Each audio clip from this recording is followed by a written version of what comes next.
Bonjour, Cécile Meublat. Vous êtes avocat au barreau de Blois au sein du cabinet Sophiral et vous êtes intervenu ce matin avec votre consoeur Stéphanie Berroyer pour nous parler, dans le cadre des jeudis de la CCI, de la loi travail, dite loi El Khomri. C'est une loi qui a fait politiquement beaucoup parler d'elle, qui a été assez contestée, mais qui somme toute reste techniquement peut-être peu connue. Alors on va essayer, puisqu'on n'a que 2-3 minutes devant nous, de voir que les aspects positifs de cette loi, tant du côté des entreprises que du côté des salariés. D'où ma première question, quels sont les apports de cette loi pour les entreprises? Et puis je compléterai par la deuxième, vis-à-vis des salariés après. Alors effectivement, comme vous l'avez remarqué, c'est une loi qui est très fournie, 123 articles, 134 décrets d'application. Donc effectivement, c'est une loi touffue, on s'y perd un peu. Néanmoins, il y a effectivement des aspects positifs pour les entreprises et notamment pour nos petites entreprises qui vont se voir ouvrir plus largement leur possibilité de négocier des accords d'entreprise. Et cette possibilité de négocier des accords d'entreprise va leur permettre d'adapter au mieux de leurs intérêts économiques leur organisation du travail. Donc on peut penser notamment par exemple aux entreprises qui structurellement font des heures supplémentaires. Elles vont avoir la possibilité de négocier par accord d'entreprise une augmentation de la durée du contingent annuel d'heures supplémentaires, ce qui va pouvoir leur donner un souffle d'air à ce niveau-là, reculer un petit peu cette échéance d'atteinte du contingent et puis de prise en charge de cette contrepartie obligatoire en repos. On va pouvoir avoir des accords d'entreprise sur les aménagements du temps de travail sur l'année par exemple. On pourra aménager également les taux de majoration des heures supplémentaires. Enfin, il y a pas mal de possibilités qui sont à voir au niveau de chaque entreprise en fonction des intérêts de chacune d'entre elles. Mais quelqu'un qui va exploiter ces possibilités données par la loi pourra effectivement avoir une organisation plus adaptée à son entreprise. Donc ça, c'est très positif. Alors je ne sais pas si c'est ce point-là qui est à reprendre pour les salariés comme apport essentiel. Peut-être qu'il y en a d'autres. Quels sont-ils pour les salariés ? Alors, pour les salariés, on va peut-être se limiter à un point essentiel qui est en fait la sécurisation du parcours professionnel avec la création par la loi travail du compte personnel d'activité qui va regrouper en fait les différents comptes sociaux que sont le compte de prévention de la pénibilité, dit C3P, le compte personnel formation et la nouveauté, le compte d'engagement citoyen. Donc l'idée, c'est de mettre à la disposition du salarié les outils pour gérer en toute autonomie son parcours professionnel qu'il va pouvoir mobiliser tout au long de sa carrière, indépendamment du fait qu'il change ou non d'employeur. Ça peut être très intéressant pour les salariés. Alors cette loi comporte aussi des dispositions concernant la santé des salariés. Est-ce que vous pouvez nous en dire un peu plus sur ce point ?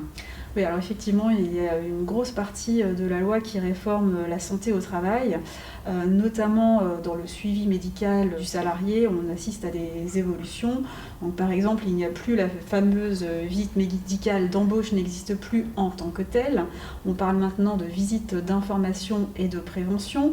Cette visite va être réalisée par l'équipe pluridisciplinaire de la médecine du travail et non plus par un médecin du travail.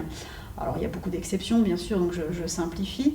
Et puis le suivi médical des salariés tout au long de leur vie va être allégé.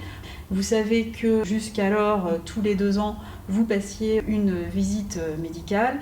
Maintenant, la périodicité de cette visite va être soumise à l'appréciation de la médecine du travail, qui va pouvoir éventuellement, pour un salarié bien portant, qui n'aura pas un poste à risque, ne le voir que tous les 5 ans. Par exemple. Il y a une évolution de la loi pour tenir compte des conditions médicales. On est censé avoir accès aux soins médicaux aujourd'hui en France par rapport aux années 60 où il y a, je crois, c'était à l'origine de ces visites médicales et que maintenant on se concentre davantage sur les salariés qui ont des emplois dits à risque. Encore voilà. Faut-il trouver la bonne définition de ce niveau de risque. Effectivement, voilà.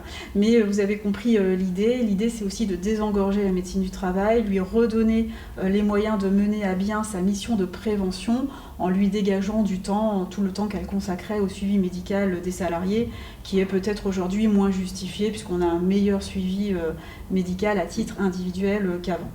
Et puis autre point de la réforme au niveau du dossier médical, c'est la réforme au niveau de l'inaptitude lorsqu'un salarié devient malheureusement inapte à son emploi. Donc là, on a une procédure qui a été améliorée, je n'irai pas jusque-là, mais disons modifiée. Donc là, il faut inciter les entreprises à faire extrêmement attention lorsqu'elles sont dans ce cas de figure-là. Et alors, en conclusion, quel conseil donnerions-nous aux entreprises qui vont nous écouter et qui vont vouloir négocier des accords, parce qu'il y a la loi, il y a le décret et il y a aussi des jurisprudences.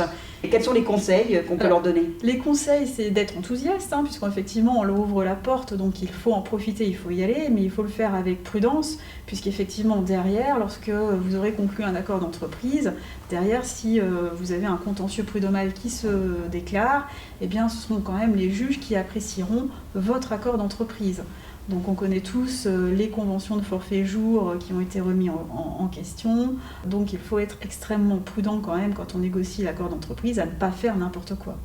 Merci beaucoup Cécile Meublat pour ces quelques conseils sur l'application de la loi travail dans les entreprises. Merci. Merci à vous. Pour toutes ces questions relatives à la loi El Khomri ou d'une façon plus générale sur le droit du travail, n'hésitez pas à assister aux permanences que tiennent les avocats tous les 15 jours à la Chambre de commerce et d'industrie. Pour cela, il vous suffit simplement d'appeler la Chambre de commerce et d'industrie. Et puis retrouvez par ailleurs notre programme des jeudis de la CCI sur le site internet de la Chambre de commerce et d'industrie. Quant à moi, j'aurai le plaisir de vous retrouver le mois prochain pour une nouvelle vidéo consacrée aux jeudis de la CCI. Au revoir.